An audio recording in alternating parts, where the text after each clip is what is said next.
Hi అండి. ఎన్ని రకాల బ్రేక్‌ఫాస్ట్ చేసినా ఇంకా వెరైటీస్ కావాలంటారు కదా పిల్లలు. సో, ఈ విధంగా పాలకూరతో పొంగనాలు వేయండి. చాలా ఇంట్రెస్టింగ్‌గా ఉంటాయి. టేస్టీగా కూడా ఉంటాయి.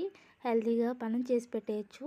ముందుగా దోస పిండిలో కానీ, ఇడ్లీ పిండిలో కానీ పాలకూర ప్యూరీ వేసేసుకోవాలి. నేనైతే దోస పిండి తీసుకున్నాను ఇక్కడ. ఇందులోనే సన్నగా కట్ చేసిన ఉల్లిపాయ ముక్కలు, కొత్తిమీర, అలాగే క్యారెట్ తురుము కూడా వేసుకుని బాగా కలుపుకోవాలి. నచ్చితే ఇంకా వెజిటేబుల్స్ యాడ్ చేసుకోవచ్చు, పచ్చిమిర్చి కూడా యాడ్ చేసుకోవచ్చు. కలుపుకున్న తర్వాత పొంగనాల పనిలో ఆయిల్ వేసుకుని ఈ విధంగా పిండి వేసుకోవాలి. ఇక్కడ నేను ఆయిల్ కూడా కొంచెం ఆయిలే యూస్ చేస్తున్నాను. పైనుంచి కొద్దిగా ఆయిల్ వేసుకుని వేరేగా వేగిన తర్వాత రెండో వైపు కూడా టర్న్ చేసేసుకోవాలి. అంతేనండి. పాన్ నుంచి కూడా మనకి ఈజీగా వచ్చేస్తాయి.